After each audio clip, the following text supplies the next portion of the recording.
what are some insights you've gained over those 5-6 years of autopilot about the problem of autonomous driving? So you leaped in having some sort of first principles kinds of intuitions, but nobody knows how difficult the problem, I thought the self-driving problem would be hard, but it was harder than I thought. It's not like I thought it would be easy. I thought it would be very hard, but it was actually way harder than even that. So, I mean, what it comes down to at the end of the day is to solve self-driving, you have to solve. You basically need to recreate what humans do to drive, which is humans drive with optical sensors, eyes, and biological neural nets. And so in order to, that's how the entire road system is designed to work, with basically passive optical and neural nets, biologically. And now that we need to, for full self-driving to work, we have to recreate that in digital form. So we have to, that means cameras with advanced neural nets in silicon form, and then it will obviously solve for full self-driving. That's the only way. I don't think there's any other way. But the question is, what aspects of human nature do you have to encode into the machine, right? So you have to solve the perception problem, like detect, and then you first realize what is the perception problem for driving, like all the kinds of things you have to be able to see. Like what do we even look at when we drive? There's I just recently heard Andre talked about at MIT about like car doors. I think it was the world's greatest talk of all time about car doors. Yeah. The fine details of car doors. Like what is even an open car door, man? So like the ontology of that's the perception problem. We humans solve that perception problem, and Tesla has to solve that problem. And then there's the control and the planning coupled with the perception. You have to figure out like what's involved in driving, like especially in all the different edge cases. And then I mean, maybe you can comment on this. How much game theoretic kind of stuff needs to be involved, at a 4-way stop sign? As humans, when we drive, our actions affect the world. Like, sure, it changes how others behave. Most autonomous driving, you're usually just responding to the scene, as opposed to like really asserting yourself in the scene. Do you think? I think these sort of control logic conundrums are not the hard part. Let's see. What do you think is the hard part in this whole beautiful, complex problem? So it's a lot of friggin' software, man. A lot of smart lines of code. For sure, in order to have create an accurate vector space. So, like you're coming from image space, which is like this flow of photons, going to the cameras, and and then so you have this massive bit stream in image space, and then you have to effectively compress a massive bit stream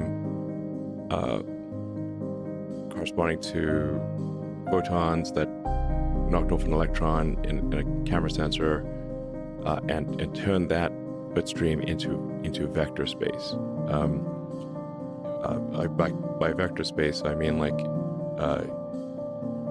you've got cars and humans and lane lines and curves and traffic lights and that kind of thing. Once you have an accurate vector space, the control problem is similar to that of a video game, like a Grand Theft Auto or Cyberpunk. If you have accurate vector space, the control problem is, I wouldn't say it's trivial. It's not trivial, but it's not like some insurmountable thing. But having an accurate vector space is very difficult. Yeah, I think we humans don't give enough respect to how incredible the human perception system is, to mapping the raw photons to the vector space representation in our heads.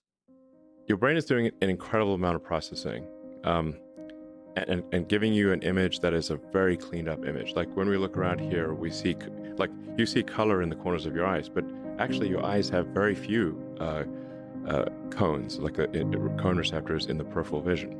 Your eyes are painting color in the peripheral vision. You don't realize it, but your eyes are actually painting color, and your eyes also have like this blood vessels and all sorts of gnarly things, and there's a blind spot. But do you see your blind spot? No. Your brain is painting in the blind spot. You're gonna do these see these things online where you look here and look at this point, and then look at this point, and if it's in your blind spot, your brain will just fill in the missing bits. So cool. The peripheral vision is so cool. Yeah. It makes you realize all the illusions for vision science it makes you realize just how incredible the brain is. The brain is doing a crazy amount of post-processing on the vision signals from your eyes. It's insane. So, and then even once you get all those vision signals, your brain is constantly trying to forget as much as possible. So human memory is perhaps the weakest thing about the brain is memory. So because memory is so expensive to a brain and so limited, your brain is trying to forget as much as possible and distill the things that you see into the smallest amounts of information possible. So your brain is trying to not just get to a vector space, but get to a vector space that is the smallest possible vector space of only relevant objects.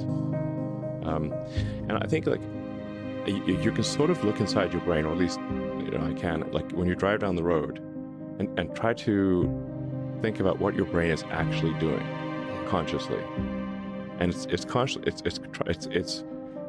like you'll see a car because you don't have cameras, you don't have eyes in the back of your head or the side, so you say like you basically your head is like you basically have like two cameras on a slow gimbal, and what's your and eyesight's not that great. Okay, human eyes are and people are constantly distracted and thinking about things and texting and doing all sorts of things they shouldn't do in a car, changing the radio station. So having arguments, is like so then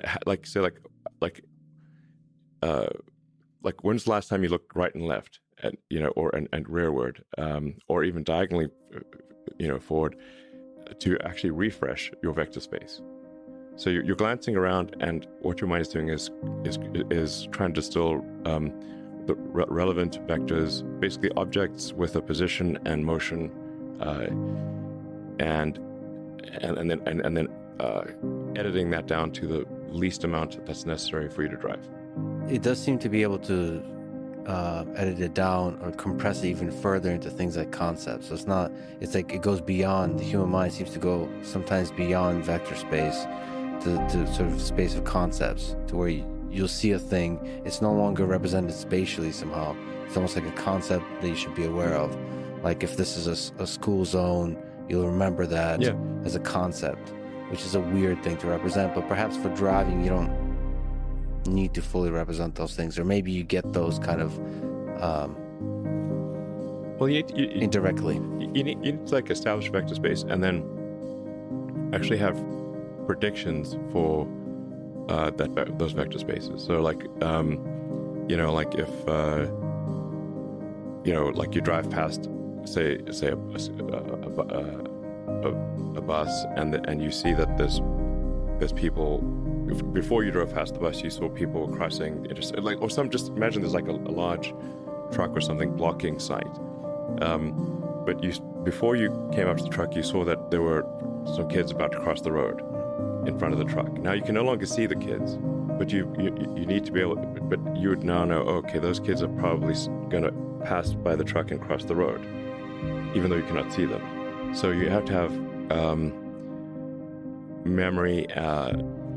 You need to remember that there were kids there, and you need to have some forward prediction of what their position will be. It's a really hard problem. At the time of relevance. So with occlusions and computer vision, when you can't see an object anymore, even when it just walks behind a tree and reappears, that's a really, really, at least in academic literature, it's tracking through occlusions. It's very difficult. Yeah, we're doing it. I understand this. Yeah. So some of it, It's like object permanence. Like the same thing happens with the humans with neural nets. Like when like a toddler grows up, like there's a point in time where they have a sense of object permanence. So before a certain age, if you have a ball or a toy or whatever, and you put it behind your back and you pop it out, if they don't, before they have object permanence, it's like a new thing every time. It's like, whoa, this toy went poof, disappeared, and now it's back again, and they can't believe it. And that they can play peekaboo all day long because the peekaboo is fresh every time. But then we figure out object permanence. Then they realize, oh no, the object is not gone; it's just behind your back. Sometimes I wish we never did figure out object permanence. Yeah, so that's So that's an important problem to solve. yes. Like an important evolution of the neural nets in the car is memory across both time and space. Now you can't remember. Like you have to say, like, how long do you want to remember things for? And there's a cost to remembering things for a long time. So you like run out of memory if you try to remember too much for too long. And then you also have things that are stale if you remember them for too long. And then you also need things that are remembered over time. So even if you, like, say, have, like, for argument's sake, 5 seconds of memory on a time basis, but, like, let's say you're parked at a light and you saw, use a pedestrian example, that people were waiting to cross the road, and you can't quite see them because of an occlusion. But they might wait for a minute before the light changes for them to cross the road. You still need to remember that that's where they were, and that they're probably going to cross the road, type of thing. So even if that exceeds your